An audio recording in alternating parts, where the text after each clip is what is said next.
Hello, नमस्कार, जोहार, प्रणाम। श्री कृष्ण जन्माष्टमी के इस विशेष पावन दिन को थोड़ा खास यादगार बनाने के लिए हमारा दस्ता निकला झारखंड के दुमका जिला के भेलवा और लाठी पहाड़ के दुर्गम जंगलों की ओर। हमने सबसे पहले दस्ते के 2 सदस्यों को जैसे तैसे ओझरवा फंसा के 1,000 रुपए का चंदा लिया और फिर उसी पैसे से जो मन सो टाइप का कुछ आलतू फालतू खाने का सामान बांध 5 मोटरसाइकिल के साथ यात्रा प्रारंभ कर दी। हमारे दस्ते के कुछ सदस्यों को यह बिल्कुल भान नहीं था कि आखिर हम किधर जा रहे हैं। पूरे रास्ते झोला और बोरा कोच कोच के खाने के सामान का अंदाजा लगाए जा रहे थे, क्योंकि हमारी तो केवल योजना लगी थी, उनका तो लग गया था, यानी कि पैसा लगा था। ओह माय गॉड, मेरा एक दोस्त एडम लुटर लग्गा कहता था, पैसा लगना सब प्रकार के लगने से ज्यादा बड़ा लगना होता है। खैर, हम आगे पहाड़ी की ओर बढ़ रहे थे। पहाड़ी की चढ़ान पर आके हमारा दस्ता अचानक रुक गया। यहां से कहां जाएंगे हमें कुछ नहीं पता। इतने में दस्ते के सबसे अनुभवी पहाड़ी यात्री मिस्टर बम्बार्डी ने हम सबको चेताते हुए पूछा, सारा सामान आखिरी बार देख लो, जो कुछ भी लेना हो याद करके यहां ही बता दो, आगे कुछ नहीं मिलना सिवाय खतरे के। तभी एक आध जंगली जानवरों की भूखी आवाज सुनाई दी। हम चाह के भी चौकन्ना नहीं हो सकते थे, क्योंकि हम अपनी यात्रा के बिल्कुल मध्य पड़ाव में थे और जंगल के बीचों बीच, पहाड़ी के बिल्कुल करीब। यहां से अगर हम भागते तो संभव था कि हमारा एक पांव पहाड़ी पर छूट जाता, जिसे जंगली बनसूअर या लकड़बग्घे खा रहे होते। हम अपनी लगभग पूरा जीवन बिता चुकी झरझर ढंढन करती बाइकों से पहाड़ी पर चढ़ने लगे। ऊंची चढ़ाई पर बाइक नीचे लुढ़कने को बेताब था। हम में से पीछे का पैसेंजर कूद के नीचे उतरता और बाइक कोंकाते हुए आगे की ओर बढ़ता। किसी के मुंह से निकला, बाइक कोंकाए छे, यानी बाइक दर्द से रो रहा है। लेकिन हमने देखा जिनका चंदा लगा था वो बाइक से ज्यादा रो रहे थे। ये कोकाने की आवाज असल में मिस्टर लुटर लग्गा के हृदय की चीख थी। ऊबड़ खाबड़ रास्ते, तीखे गोलाकार मोड़ और घने जंगलों को चीरते बने कच्ची सड़कों को बहुत दूर तक पार करने के बाद हम अब वास्तव में थक चुके थे। अचानक हमें कुछ मानव बस्तियां दिखी पहाड़ की ऊंचाई पर।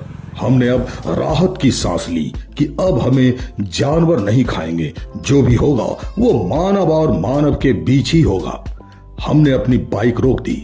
हमें अभी भी मंजिल का कुछ भी पता नहीं था।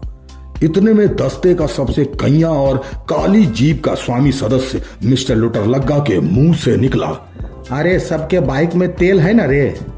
जंगल पहाड़ के बीच भुच बिराने में ये याद दिलाना ही सबसे बड़ा कहर था, लेकिन हमने उस ओर ध्यान ही नहीं दिया। इतने में हमारी किस्मत ने हमें कुछ राहत दी। रास्ते में हमें भैंसों और सांडों में लोकप्रिय पशु चिकित्सक डॉक्टर N.K. निल्सन मिल्क बिगिस जी मिल गए। ओहो, हम खुशी जैसे किसी चीज को महसूस करके उछल गए थे, पर थकान और कमजोरी के कारण ठीक से उछल नहीं पाए।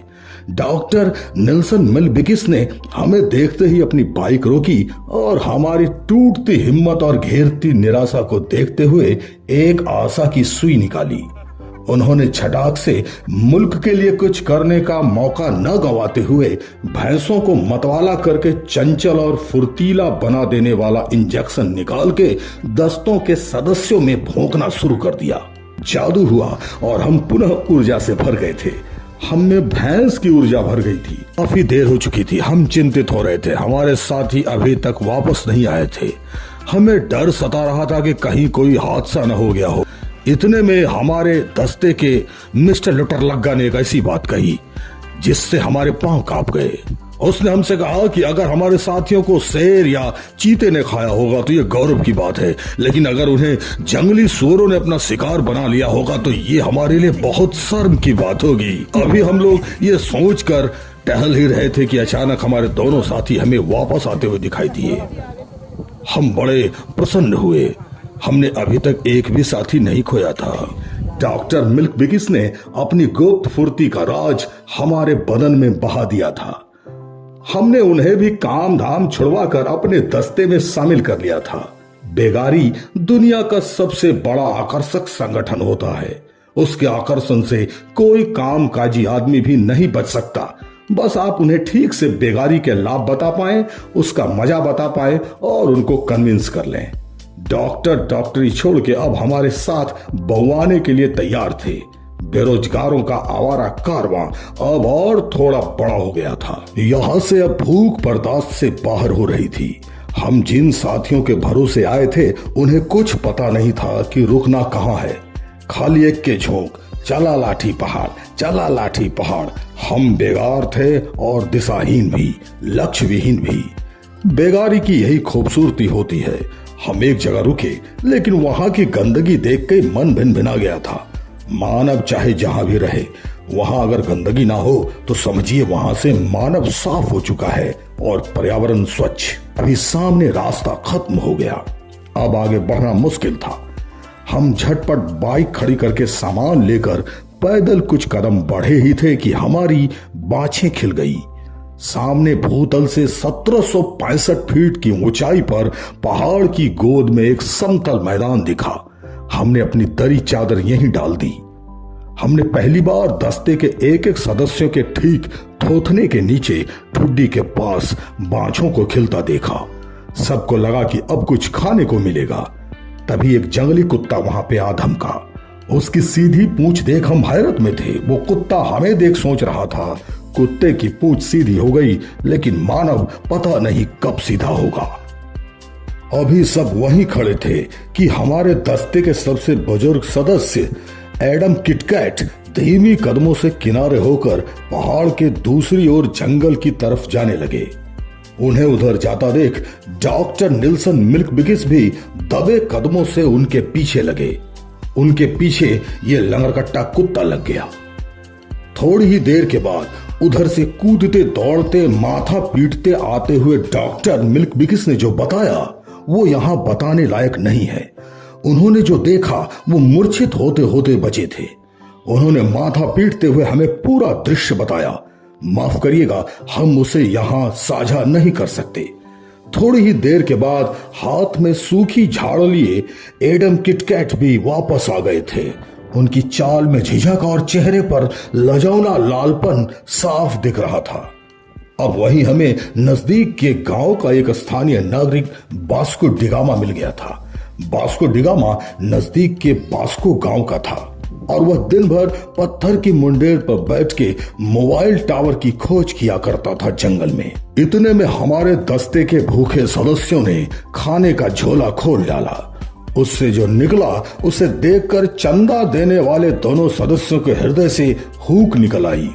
इतना पैसा में सूखा मूढ़ी, तेल, दालमोट और प्याज मिर्चा उनके लिए यह नाश्ता नहीं, सदमा था।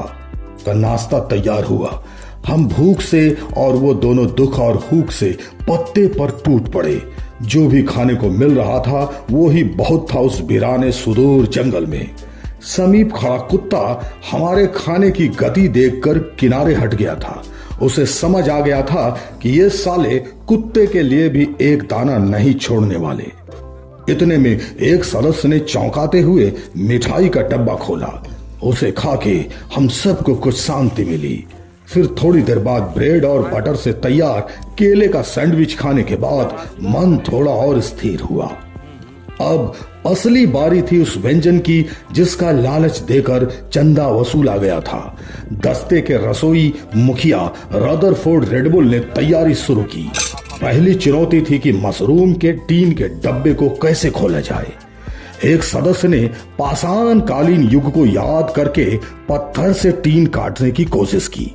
इतने में बास्को डिगामा ने नीचे पहाड़ी वाले गांव से लोहे का हथियार ला कर दिया। अब डब्बे खुल गए थे।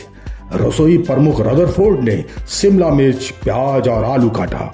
फिर पनीर के बहुत सावधानी से, बहुत हिसाब करके बराबर बराबर टुकड़े किए गए। फिर मशरूम को टुकड़ों में काटा गया। सब कुछ ठीक ही चल रहा था कि अचानक एक सदस्य ने अदरक का तूफानी टुकड़ा हवा में लहराया। कुछ सदस्यों में अचानक ही हड़कंप मच गया। ओ माय गॉड, वो अपने नीचे लहू का फव्वारा फूटता महसूस कर चुके थे। एक खास लहूलुहान बीमारी के छींटे और उसकी चिंता अब चेहरे पर पसर गई थी। ये धोखा था, जिससे चंदा लिया गया उसी को धोखा। हमने गलती स्वीकार कर ली थी। अदरक को किनारे फेंका गया, तब जाके कुछ मरीज सामान्य हुए। अब एक बड़े से लाए गए कुकर पर मिट्टी का लेप चढ़ाया गया। जल्दी जल्दी एक पत्थर से सटा के वहां पर चूल्हा अग्नि पर ज्वलित की गई। आग की लपटें ऊंची होकर धधक रही थी। धड़कती हुई आग के लपटों ने हमारे रसोइये बम्बार्डी के हाथ के बालों को जला दिया था, लेकिन हमारी चिंता हाथ और बाल के जल जाने की नहीं थी। हमारी चिंता थी किसी से चंदा करके मांग कर उधार लाए गए कुकर के हैंडल के जल जाने की, क्योंकि आग के लपटें हैंडल को छू रही थी।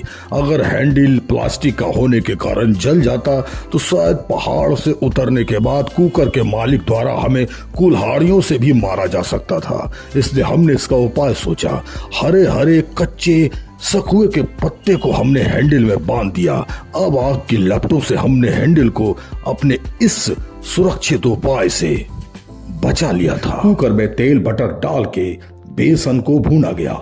उसे फिर वापस दरी पर लाया गया और मुख्य रसोइये प्रमुख रदरफोर्ड भाई ने फिर उसमें एक एक करके सारी चीजों को डालना शुरू किया। कोई कुछ नहीं समझ पा रहा था कि आखिर बन क्या रहा है। चंदा देने वाले दोनों सदस्यों ने भी हुलक के देखा कि आखिर उनके इतने सारे पैसे का बन क्या रहा है। वो समझ चुके थे अब चाहे चूल्हे पर जो बने, लेकिन उनको तो बनाया जा चुका है। हमारे रसोई प्रमुख रदरफोर्ड का इशारा पाते ही मिस्टर बम्बार्डी अपने हाथों से मसालों को मिलाने लगे थे। अपने गोबर लगे हाथों से मसालों को मिलाता देखते हुए बम्बार्डी के मन में ही शायद हाइजेनिक होने का ख्याल आया। उन्होंने हम सब की तरफ देखा। हम सब हाइजेनिक हो जाना चाहते थे। इतने में ही हमारे दस्ते के एक सदस्य ने दौड़ कर जाके जमीन पर पड़ी पॉलिथीन उठाई और उसे बम्बार्डी के हाथों में पहना दिया। अब वो पॉलिथीन पहन के उसके बाद मसाला मिलाने लगे। यह दृश्य और घिनौना लग रहा था, लेकिन असल में हाइजेनिक था। वैसे भी कीड़े मकोड़े ऐसी चीजों को तो हम लोग अपने भूख की आग में ही जलाकर मार डालते। हम लोग सब भूख से इतने बेचैन थे कि हाइजेनिक होने भर के ख्याल से हाइजेनिक मन करने लगा था। हमें बहुत ज्यादा चिंता नहीं थी कीटाणु विषाणु की। अब रदरफोर्ड और बम्बार्डी मार्टिन ने सखुआ के पत्ते में तैयार माल को भरना शुरू किया। सखुआ का ताजा हरा पत्ता बास्को डिगामा ने लाकर दिया था। लाए गए पत्तों में माल डाल के उसे सीख से पैक किया गया। अब बारी थी खुले मैदान पर आग का दरिया तैयार करने की। सूखी लकड़ी जमा हो गई थी, लेकिन तभी ही एक ऐसी चुनौती माथे के ठीक ऊपर मंडराने लगी जिससे निपटना असंभव था। पहाड़ से नीचे उतरकर काले बादलों ने मैदान को घेर लिया था कि तभी शायद कुछ आश्चर्यजनक घटित हुआ। चंदा देने वाले सदस्यों की चित्कार और डॉक्टर एनके निल्सन मिल्कबिकिस का दर्द और अफसोस से भरा मजबूरी में हंसता हुआ दांत चिहारन चेहरा देख बादलों को शायद दया आ गई थी। हम सब ने आश्चर्य से आसमान की ओर देखा। मेघ किनारे हो गए थे। जल्दी से अब आग की चादर जलाई गई। बहती हवाओं के बीच माचिस का जलना मुश्किल हो रहा था, लेकिन तभी आंधी में भी खड़े होकर बीड़ी जला के दिखा देने वाले सदस्य मिस्टर सेल्डन टोबेका ने अपने अनुभव से एक ही तीली में आग लगा दी। अब हमने सखुआ के पत्ते में लपेटा हुआ उलूल जुलूल तैयार माल आग में फेंका। फिर हम भूख से बेचैन उसी आग के चारों तरफ हुलुलुलु करके थोड़ा सा नाचे। अब हम देख रहे थे कि खाद्य वस्तु जल भुन के खाने लायक बनकर तैयार थी, क्योंकि दिन भर के भूखले बौक रहने के बाद हम लोग अब कुछ भी खा सकते थे। अब आग जल चुकी थी। रात के ढेर से पका हुआ माल निकाला गया। उसे खोलते एक बार फिर से बाँछें खिल गई थी। उसकी खुशबू से मतवाले होकर पहाड़ी गाय और बकरियों का जत्था भी जमा होने लगा था। आहा, ये था सखुआ के पत्ते में उसके रस और स्वाद में डूबा हुआ झारखंडी वर्ल्ड क्लास टिक्का, विशुद्ध जंगल का देसी स्वाद। लेकिन तभी आखिर में वही हुआ जिसका डर शुरू से ही था। बादल फटने को तैयार थे। जोर की बूंदाबांदी तैयार हुई।